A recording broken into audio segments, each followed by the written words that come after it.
A maior causa de mortalidade do Brasil é doença cardiovascular.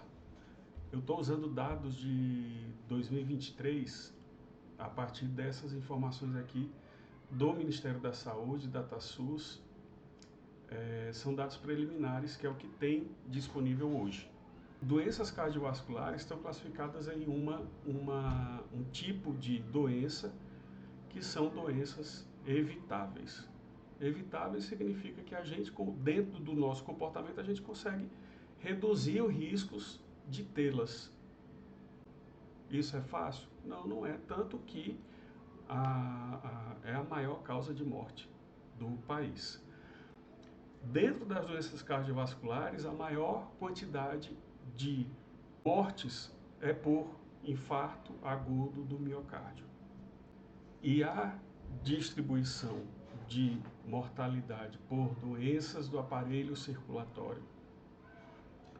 Veja que é um fenômeno tipicamente de homens, tipicamente masculino. Como essa aqui, ó, em torno de 15 anos, claro, o número de mortes muito baixo, mas, de qualquer forma, é a partir daqui dos 15 anos, do início da adolescência, que essa diferença começa a se mostrar em relação às mulheres. Até chegar num ponto máximo aqui, né, para todas as idades, a diferença de infarto agudo do miocárdio, deixa eu mostrar aqui o número exato está aqui.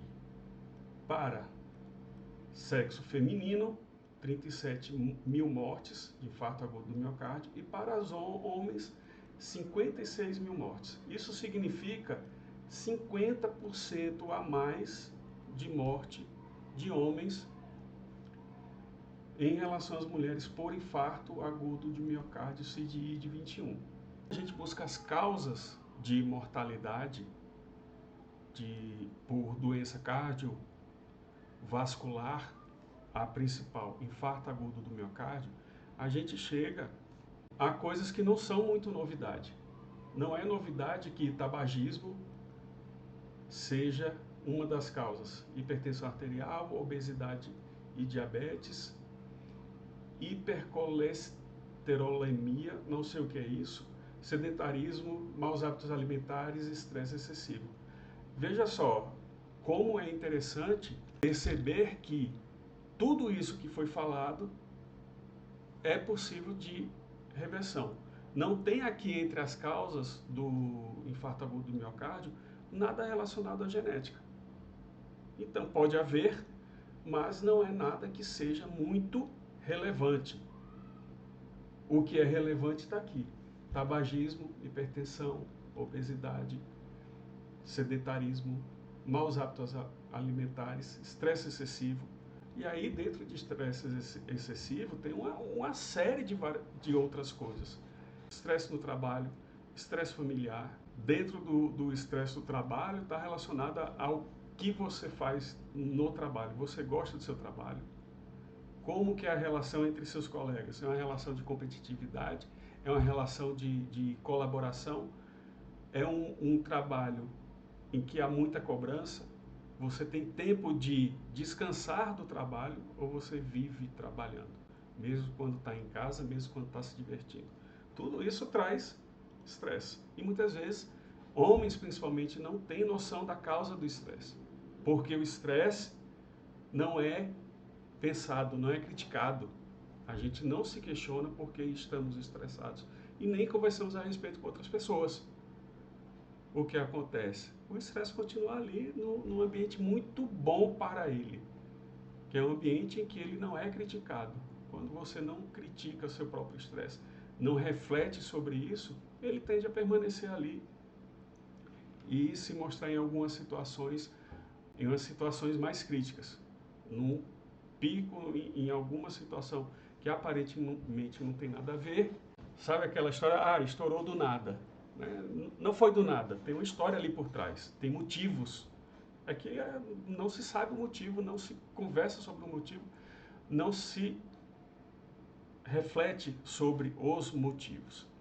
Voltando ao aspecto evitável das doenças cardiovasculares, aqui tem um artigo que eu fiz lá no Saúde Mental do Homem, que mostra uma coisa relacionada a quando a gente olha os dados do INSS de afastamento por problemas de saúde e as causas, né, nos dados do INSS são mostrados os CIDs, os motivos pelos quais a pessoa foi afastada.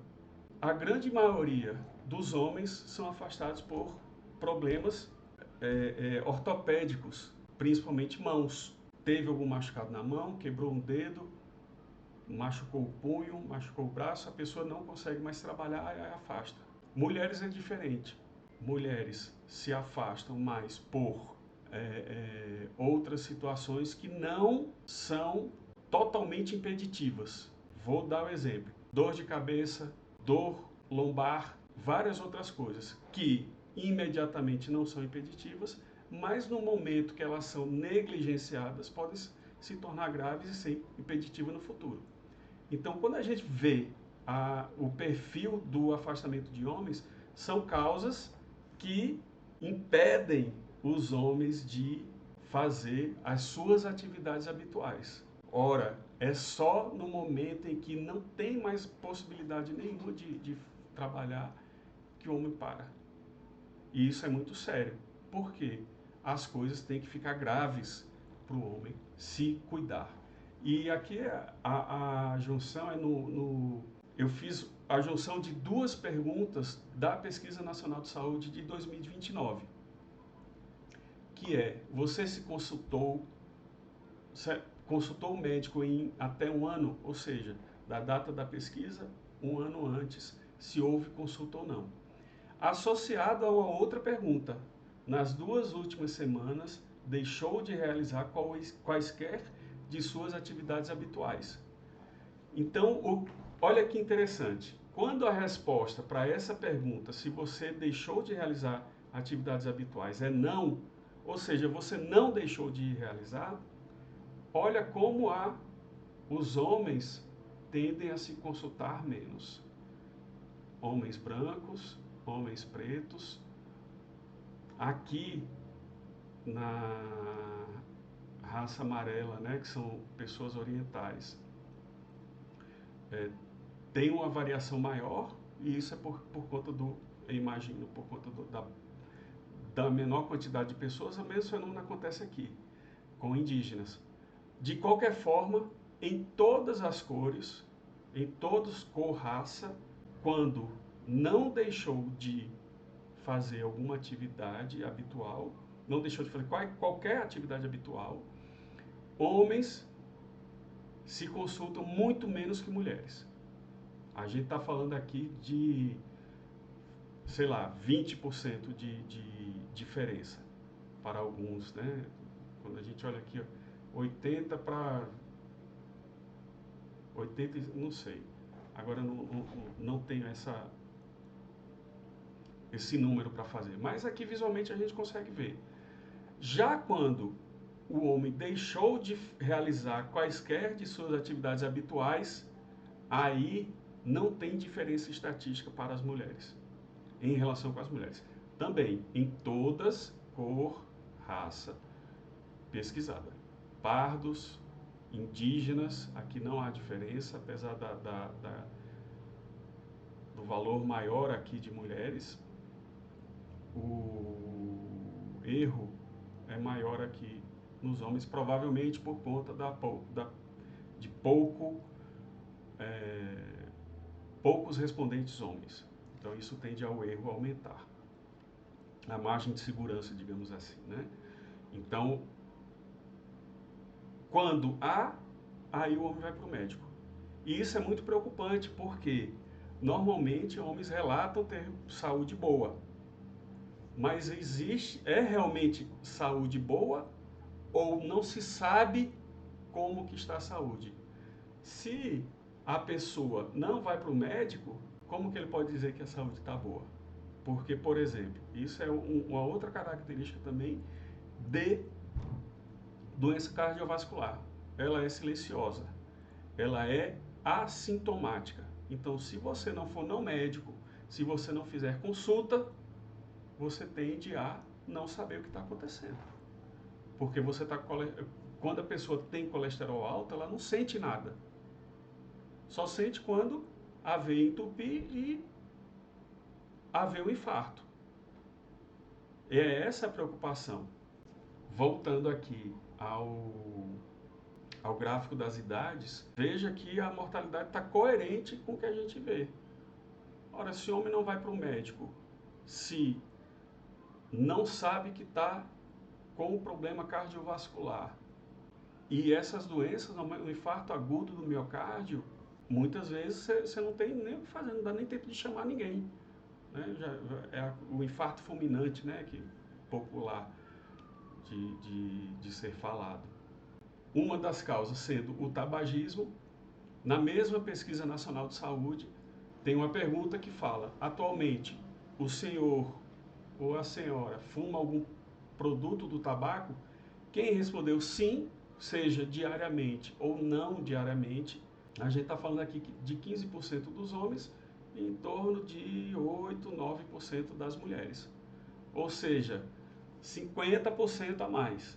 Olha que interessante que é a mesma proporção de mortes por infarto agudo do miocárdio entre homens e mulheres. A proporção é de 50% também, em torno, né? Aqui não dá para fazer um cálculo exato, até dá, mas pelo gráfico não. Então, a gente tem essa disparidade e tem muito a ver com o fato de não cuidar-se. Quando a gente olha só uma das causas, que é o tabagismo, a gente já vê que existe um problema. E por que fumamos mais? Por que fumamos 50% mais que mulheres? Por que a gente tem mais estresse do que mulheres? Não, ainda dá para fazer aqui algum gráfico com a Pesquisa Nacional de Saúde, mas são coisas que a gente já sabe do que acontece. Não temos autocuidado, não nos cuidamos. Quando a gente deixa de ir para uma consulta preventiva, por exemplo, para avaliar como que está o colesterol do nosso sangue, não fazemos isso. Deixa para lá, não tem tempo, não deu para marcar qualquer coisa, porque as desculpas sempre aparecem. Quando a gente não quer, qualquer desculpa serve.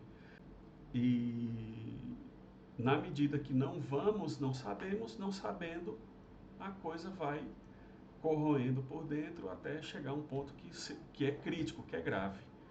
Então é esse o alerta que eu queria deixar aqui, porque morremos por não nos cuidarmos. Não nos cuidamos por conta de adotar um comportamento que é perigoso. E esse comportamento é não se cuidar. Não se cuidar das diversas formas. Eu sei que encontrar uma consulta, ter um médico disponível, sair do trabalho, ainda mais que trabalho é uma coisa muito importante para o homem, no sentido de que a gente é direcionado desde cedo ao trabalho, a ser o melhor, a não falhar. E ir para uma consulta médica porque estamos com dor de cabeça é falhar.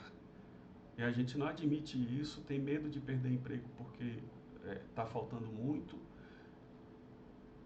tem medo de adoecer e ter que faltar ao trabalho. Muitas vezes a gente adoece e fica trabalhando, deixa para lá, deixa passar, deixa eu tomar um remédio aqui, e isso não nos faz bem.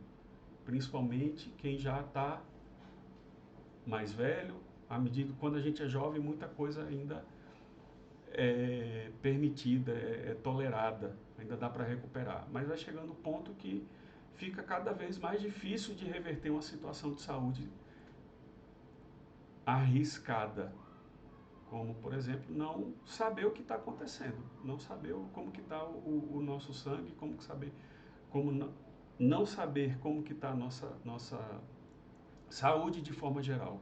A gente está falando aqui só das causas mais frequentes de mortalidade, mas várias outras que não são frequentes também também podem ser agravadas por não termos cuidado e muitas vezes não tem sintoma e não tem como saber.